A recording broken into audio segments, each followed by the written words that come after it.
let's talk about the last 4 years of Cincinnati Bengals draft picks. Because looking into this and kind of doing some research, holy crap, man. Our last 4 years have been rough. And rough might be an understatement. This might be the most understatement of the year that I'm saying right now it's been rough. All right. So, obviously, let's go back to 2021, okay? Jamar Chase, home run hit, okay? Absolute amazing hit. Great job. You guys did great. You didn't take an offensive tackle, Penny Sewell. Instead, you took Jamar Chase. He hit. Second round, Jackson Carman. Absolute miss. Absolute miss. Not even on the team anymore. He's actually in the Dolphins practice squad. Joseph Asai, okay. Now, keep in mind, PFF grades, I throw those out the window when it comes to certain things. I'm not really caring about PFF grades here, but they are there in case you're wondering. Cam Sample's out for the year. We can't really talk about him. It is what it is. Two guys no longer on the roster, Deontay Smith and Tyler Shelvin. Both of them no longer on the roster. We got Evan McPherson. He's NA because he's our kicker every single snap. So I'm not again. And also, I don't think PFF has a grade for him. They might. I did not see one. Trey Hill, no longer on the roster, but he's on our practice squad. So he's elevated left and right. But at this moment in time, there isn't really a clear thing for him. He really is just an L. He's not a guy who panned out in the end. Chris Evans, special teamer, but doesn't really get any offensive snaps this year, especially. So, again, we're looking at this year. We're looking at a retrospective over, 4 years ago to this year. Wyatt, nothing. He's not on the roster. All right, 2022, 2023, 2021, 2022 draft. It's 2022. Dax Hill's out for the season, but before he was out for the season, he did play 306 out of 500 snaps at corner, so that worked out pretty well. Cam Taylor-Britt, obviously, we know he's working out, I would say, pretty well, but he's having a rough season. He started off really, really good, and then he's kind of panned out not too well after that. Our third-round pick, Zachary Carter, no longer on the roster.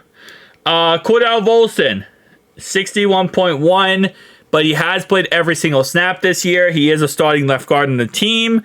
So I guess, again, in the end, that at least is something.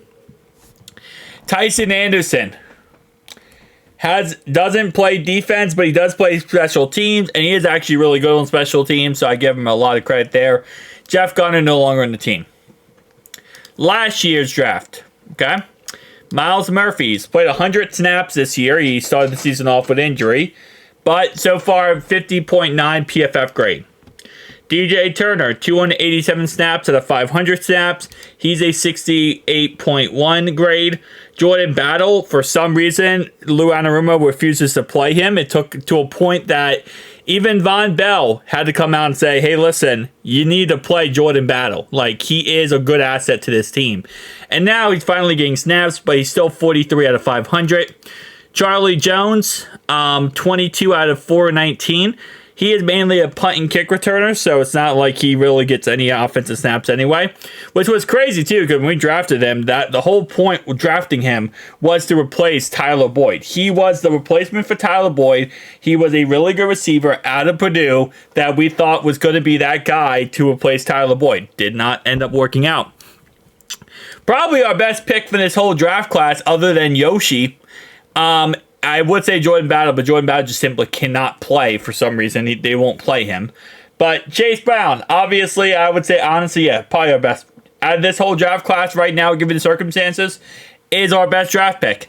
And he also had one of our best grades from PFF for a draft pick outside of Jamar Chase. Obviously, Chase is, best receiver in the NFL.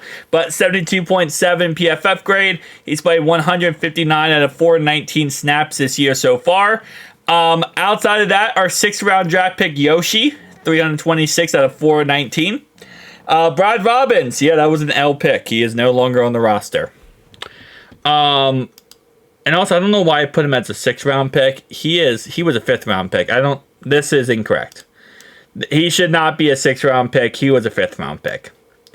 Poison Ivy, injuries. Hasn't played a single snap this season.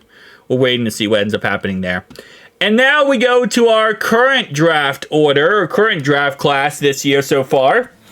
Josh Newton, for some reason, PFF does not have a grade on him, but he's only played 33 out of 500 snaps, so it's not like there's much to talk about. Tanner McLaughlin hadn't played a snap on offense yet. Cedric Johnson, 32 out of 500. Let me not even try to butcher his first name. Anthony has 11 out of 500 snaps. Matt Lee, I didn't realize this. So last week versus the Browns, he had 3 snaps last week. First snaps of the year, what came last week versus the Brownies. 3 snaps. Kind of cool. Amarius Mims obviously has the most snaps of any rookie this year for us for this draft class, and PFF gives him 55.1. I think he's played good. I think he's definitely made some mistakes, but I think he's played good for the most part. Chris Jenkins, 162 out of 500. Jermaine Burton with the highest PFF grade, but only 25 snaps. Why, again, I sometimes just throw PFF grades out the window because it's really based on how many snaps and how good you've been for those set snaps, which, again, can sometimes sway numbers, right? If I get to the quarterback, if I play 5 snaps and get 5 sacks, right, I'm going to look like the best player alive. But even if I get 15 snaps, if I get 15 sacks, but I play 7,000 snaps, I'm going to look like, okay, well, he's an average player.